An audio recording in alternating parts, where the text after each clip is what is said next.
brought to you by Silver Pumps. Top quality और consistent performance के लिए सिर्फ सिल्वर पंप नाम याद रखना। ने कहा कि पूंजीवादी व्यवस्था को स्थापित करना चाहते हैं और पूंजीवादी व्यवस्था को स्थापित करने के लिए कोई एक स्टैंडर्ड तो चाहिए ना, वो है वक्फ बोर्ड और उससे जुड़ी हुई प्रॉपर्टीज। तो मुसलमान को इन्होंने आतंकवादी घोषित कर दिया, आदिवासी को इन्होंने नक्सलवादी घोषित कर दिया और जो खेतीहर किसान और खेतीहर जातियां हैं उनको ये अपराधी घोषित कर दिए हैं। सड़क पे नमाज पढ़ने वाले एक व्यक्ति का पासपोर्ट जब्त कर देंगे ऐसा बोलने वाले लोग अगर गलती से भी किसी एक मुकदमे में मुसलमान का नाम आ जाए तो जेसीबी से उस मुसलमान का घर तक उखड़वा देते हैं। ऐसे लोग ये मुसलमानों के हित के बारे में सोचेंगे? हमारे साथ बात करने के लिए उत्तर प्रदेश में समाजवादी पार्टी के साथ गठबंधन में शामिल अपना दल कमेरावादी की विधायक पल्लवी पटेल जी हैं। वक्फ बिल अब लोकसभा में पास हो गया, कैसे देख रही हैं? क्योंकि इसका विरोध आप लोग भी कर रहे थे, मतलब समाजवादी पार्टी और आप लोग कर रहे थे और तमाम मुस्लिम भी कर रहे थे, लेकिन सरकार का दावा है कि इसमें कुछ भी ऐसा नहीं है जिससे किसी भी मुस्लिम के साथ अन्याय हो या किसी दूसरे धर्म के व्यक्ति का इसमें दखल हो। देखिए, भारतीय जनता पार्टी का क्या सोच, क्या व्यवहार मुस्लिम समाज के लिए है वो कुछ नया नहीं है और भारतीय जनता पार्टी जिस प्रकार से इस देश में पूंजीवादी व्यवस्था को स्थापित करने की पुरजोर कोशिश में लगी हुई है, तो इस देश के महज 3 समाज हैं जो लड़ रहे हैं इसके खिलाफ।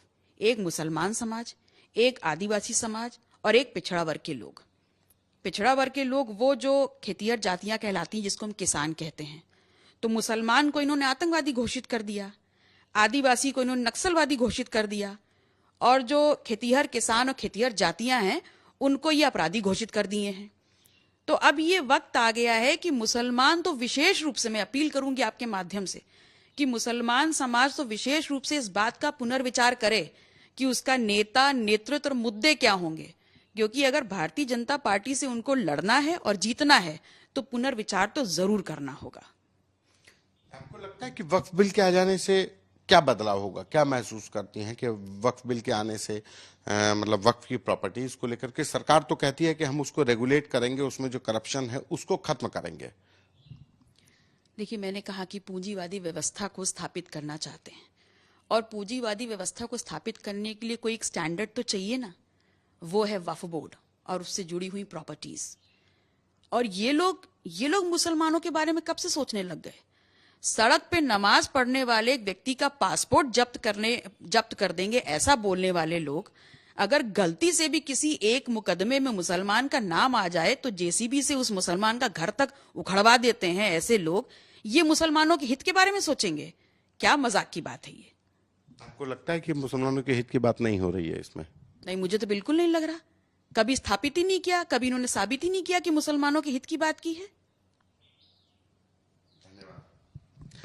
ये अपना दल कमेरावादी की विधायक पल्लवी पटेल, जिनका कहना है कि बीजेपी भले ही अपने आप को मुसलमानों के हित बताने वाली पार्टी, उनके हित की बात करने वाली पार्टी स्थापित करती हो, लेकिन जो क्रियाकलाप है उससे मुसलमान कभी बीजेपी पर भरोसा नहीं कर सकता।